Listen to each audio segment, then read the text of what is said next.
Last time on Signals Everywhere, I showed you guys how to set up SDRTrunk to monitor a P25 radio system.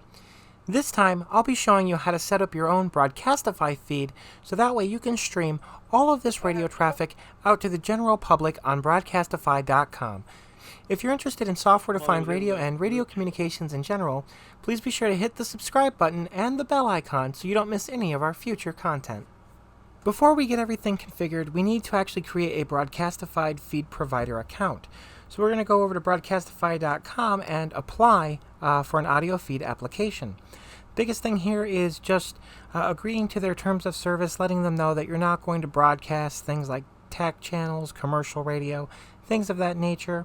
Once we get past this page here and hit the certify and proceed button, it'll then begin to ask us for information about our radio feed. So we're going to select public safety in my case for the type of feed. I'm calling it the Lake County Public Safety feed, and then we have our feed details where you're going to need to list each and every talk group that is going to be played in this particular feed so that it can be properly approved. Once you've gotten that far, we can begin setting up the software itself. Go ahead and open up your playlist editor. We're going to head over to Radio Reference. And again, I'm going to go ahead and log in with my Radio Reference account so that I can import all the details that I need. If you happen to have your own subscription, you can do this as well. If you don't, you can still set this part up manually. Check back on the previous video I did, link in the description, where I show you exactly how to do that if you don't happen to have a Radio Reference account. From here, I'm going to go down and select Lake County because, again, that's the county that I am going to set my feed up for. Once we get our Lake County feed selected here, we're going to go ahead and just double check everything's correct. And I'm going to create a new alias list, and this is going to contain just the aliases that I intend to use for the Lake County Public Safety radio feed for Broadcastify. Once I've gone ahead and named our alias list, we can then go ahead and hit OK. And then we're going to create our channel configuration. Now that we have that, we're going to move over to the talk group view. Make sure that we select the correct alias list, in this case Lake County Broadcastify, and then in the category, I'm going to go down to each of the individual departments and select just the talk groups that I wish to include. You can see here these are all tactical. We're not allowed to include those on Broadcastify. So I'm going to move down to the next group, and instead of hitting the import all talk groups option, I'm going to create a talk group entry for each individual talk group that I wish to add to this Broadcastify feed, keeping in mind that anything we add here has to correspond exactly to the talk groups you said would be on your feed during the application process. Otherwise, it'll end up either being denied or the feed essentially being canceled, and those privileges will be revoked. With a little bit of editing magic, we're going to go ahead and just speed through the last few talk groups here that I need to add to my feed. Again, keeping in mind all of these talk groups need to correspond to the ones that you said you were going to place in your Broadcastify application. Once we've done that, we're going to head over to the aliases tab here. Make sure we're looking at our Broadcastify alias list.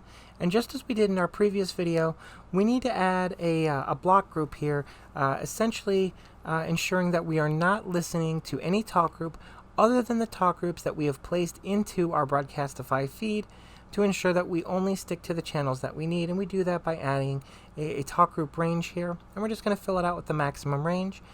Just like we had in the previous video, you'll see this does cause the software to crash.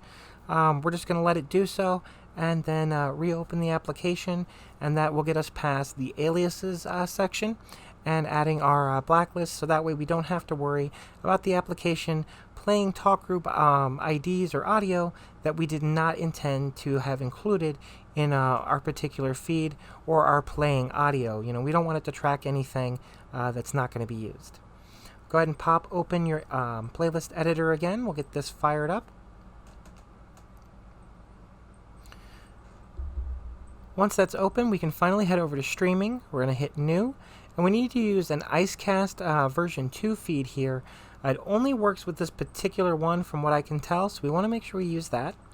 We're going to go ahead and give it our Broadcastify Lake County name, whatever name you want to give it.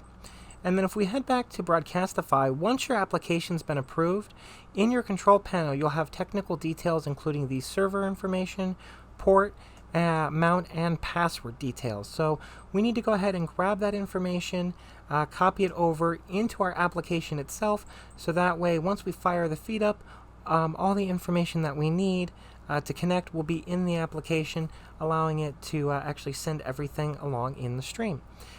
From here we go over to the Aliases tab, and we need to select only the aliases that we wish to use in our Broadcastify feed, keeping in mind we don't need the blacklist talk group included in this. Once we've done that, we can go back over to the configuration and enable it.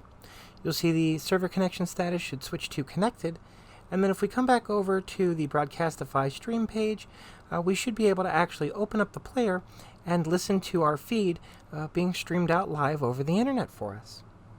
Keeping in mind, and as I forgot here, you do actually need to go back to your channels, select your alias list, and hit play, because even though the IceCast stream did connect, if your SDR is not running, you're not going to have any audio to play out on the feed.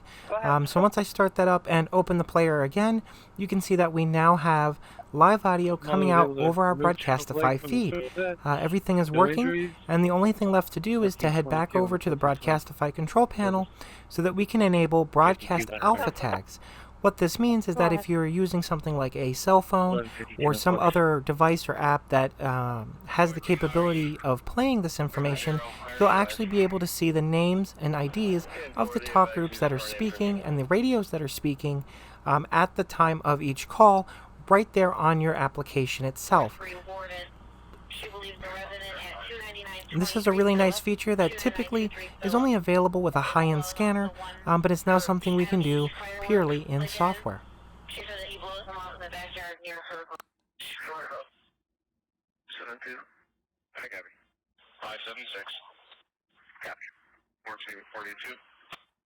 Christina Hutchinson. Go ahead, 42. Show 42, clear, Strawberry available, no transport. 70 Central traffic.